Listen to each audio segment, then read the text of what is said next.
Persija Jakarta sedang bikin gebrakan di putaran kedua Super League 2025-2026. Macan Kemayoran tak cuma sekedar ingin bersaing, mereka membidik tahta juara. Dari kedatangan Fajar Faturrahman di lini belakang, hingga striker tajam asal Maroko, Alaeddine Adjarae, semuanya siap menaikkan level tim. Rumor Ivar Jenner pun bikin lini tengah makin menggigit. Tapi itu belum semua. Langkah berani di bursa transfer belum selesai, dan beberapa perubahan di skuad bisa bikin Persija tampil lebih ganas dari sebelumnya. Lalu, siapa yang akan keluar masuk skuad, dan bagaimana strategi Mauricio Sousa untuk menghadapi putaran kedua Super League musim ini? Kick Off Indonesia akan mengulasnya secara lengkap sebagai berikut.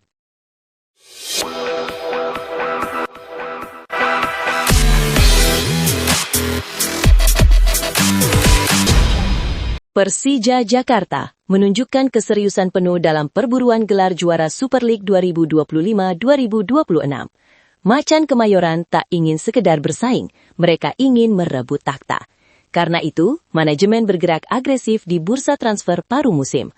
Langkah awal sudah diambil dengan mendatangkan Fajar Faturrahman, mantan bek Borneo FC Samarinda, untuk menambah kedalaman dan stabilitas di sektor pertahanan. Namun, Persija belum berhenti di situ. Teranyar, Persija resmi mengamankan jasa Alaeddine Adjarae, striker asal Maroko yang berstatus bintang India Super League. Bersama Northeast United FC, Adjarae tampil luar biasa. Pada musim 2024-2025, ia keluar sebagai top skor dengan 23 gol dan 7 assist, sekaligus dinobatkan sebagai pemain terbaik liga. Ketajamannya berlanjut musim ini, dengan 10 gol dan 5 assist dari 9 laga di Durand Cup dan Super Cup. Kehadiran Adjarae menjadi sinyal kuat bahwa Persija ingin menaikkan level daya gedor dan konsistensi tim di putaran kedua. Macan Kemayoran tak ingin lagi kehilangan poin di laga-laga krusial, terutama saat momentum kemenangan sudah di depan mata. Aktivitas Persija pun dikabarkan belum selesai. Satu nama besar ramai diperbincangkan, yakni gelandang timnas Indonesia, Ivar Jenner. Pemain berusia 22 tahun itu disebut masuk radar Macan Kemayoran seiring kontraknya bersama FC Utrecht yang akan berakhir pada Juni 2026 dan keinginannya mencari klub baru demi menit bermain lebih banyak. Manajemen Persija memang belum mengumumkan secara resmi. Manajer Persija, Ardi Cahyoko, menegaskan sejauh ini klub baru memperkenalkan dua pemain anyar, Fajar Faturrahman dan Alaeddine Adjarae. Meski begitu, Ardi tak menutup kemungkinan bahwa nama Ivar Jenner sempat masuk dalam pembahasan internal. Jika transfer ini terrealisasi, kehadiran Ivar akan menjadi tambahan vital di lini tengah. Sepanjang putaran pertama, Persija dinilai terlalu bergantung pada Fabio Calonego dan Van Basten Sousa. Minimnya rotasi kerap membuat intensitas dan kreativitas permainan menurun di fase akhir pertandingan. Dengan fondasi skuad yang semakin dalam, ditambah langkah transfer yang terukur, Persija kini berada di jalur yang tepat untuk bangkit. Putaran kedua akan menjadi panggung pembuktian apakah manuver berani ini mampu mengantar Macan Kemayoran kembali ke jalur juara dan menantang dominasi rival-rivalnya hingga akhir musim.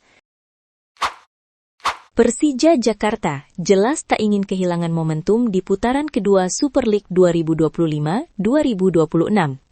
Kedatangan Fajar Faturrahman dan Alaeddine Adjarae menjadi sinyal kuat bahwa Macan Kemayoran siap menaikkan level permainan.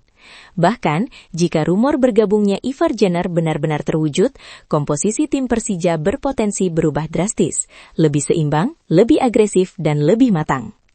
Jika Mauricio Sousa tetap mengandalkan skema favoritnya, baik 3-4-3 maupun 4-3-3, Fajar Faturrahman berpeluang besar mengisi sisi kanan sebagai wingback atau fullback. Kecepatan, agresivitas, serta kemampuannya naik turun membuatnya ideal untuk sistem permainan Persija. Di sisi seberang, Doni Tripamungkas masih menjadi opsi utama dengan energi dan progresivitasnya. Di bawah Mister Carlos Eduardo masih berpeluang dipertahankan sebagai kiper utama. Meski performanya sempat disorot, pengalamannya tetap menjadi pilihan sembari manajemen terus mengevaluasi sektor penjaga gawang. Masuk ke lini pertahanan, perubahan paling mencolok terjadi di jantung pertahanan. Setelah Thales Lira dilepas, Persija kini mengandalkan duet Rizky Ridho dan Jordi Amat sebagai fondasi utama. Keduanya membawa kombinasi ideal antara agresivitas, kepemimpinan, dan kecerdasan membaca permainan. Jika rumor kedatangan Paulo Ricardo benar-benar terwujud, bek asal Brasil itu sangat mungkin langsung diplot sebagai tandem Ridho atau Amat. Pengalamannya bermain di Brasil, Arab Saudi, hingga kompetisi Eropa bersama QPS akan memberi Persija dimensi baru di sektor belakang. Sektor paling menarik ada di lini tengah. Jika rumor bergabungnya Ivar Jenner benar-benar terwujud, Persija akan mendapat suntikan besar. Ivar berpotensi dipasangkan dengan Van Basten Sousa dan Fabio Calonego, membentuk trio gelandang yang seimbang, kuat secara fisik, rapi dalam distribusi bola, dan agresif dalam pressing. Dengan komposisi ini, Persija tak lagi bergantung pada satu atau dua pemain dalam mengontrol permainan.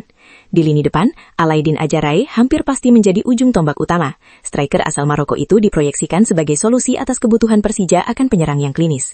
Ia akan didukung oleh Maxwell Sousa, top skor Persija musim ini, serta Alano Lima di sisi sayap, membentuk trisula yang siap menjadi ancaman serius bagi siapapun.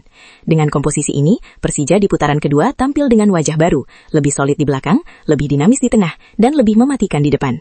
Perubahan yang terjadi bukan sekedar tambal sulam, melainkan sinyal jelas bahwa Macan Kemayoran sedang menyiapkan diri untuk melaju lebih jauh dalam perburuan gelar Super League 2025-2026. Setiap perjalanan tentu memiliki akhir. Begitu pula kisah Gustavo Franca bersama Persija Jakarta. Di paruh musim Super League 2025-2026, kedua pihak sepakat mengakhiri kerjasama secara profesional dan saling menghormati demi kepentingan bersama. Selama membela Macan Kemayoran, Franca tampil dalam 13 dari 17 laga dengan total hampir 600 menit bermain, mencatatkan 1 gol dan 1 assist.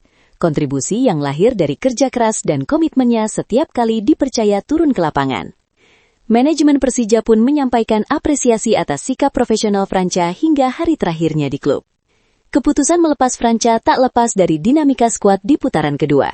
Kedatangan penyerang asal Maroko, Alaidin Ajarae, membuat Persija kelebihan kuota pemain asing, sehingga manajemen harus mengambil langkah strategis. Alhasil, Franca dipinjamkan ke Arema FC hingga akhir musim 2025-2026, sebagaimana dikonfirmasi manajer Persija, Ardi Cahyoko. Meski perannya tak berkembang sesuai rencana di Jakarta, Persija berharap Franca bisa menemukan kembali performa terbaiknya bersama Singoedan. Di sisi lain, langkah Persija di bursa transfer masih berlanjut. Setelah melepas Gustavo Franca dan Thales Lira, Macan Kemayoran masih menyisakan 1 slot pemain asing. Rumor kedatangan bek tengah Brasil, Paulo Ricardo pun menguat. Pemain berpengalaman yang diyakini mampu menambah kekuatan di jantung pertahanan. Persija terus menata ulang skuad dengan perhitungan matang, menjadikan setiap keputusan sebagai bagian dari langkah besar menuju tim yang lebih solid dan kompetitif di putaran kedua Super League 2025-2026.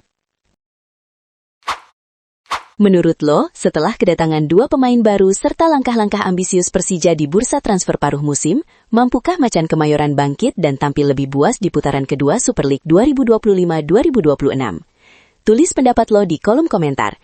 Jangan lupa like kalau lo suka sama video ini dan subscribe biar lo nggak ketinggalan update terbaru dari Kick Off Indonesia.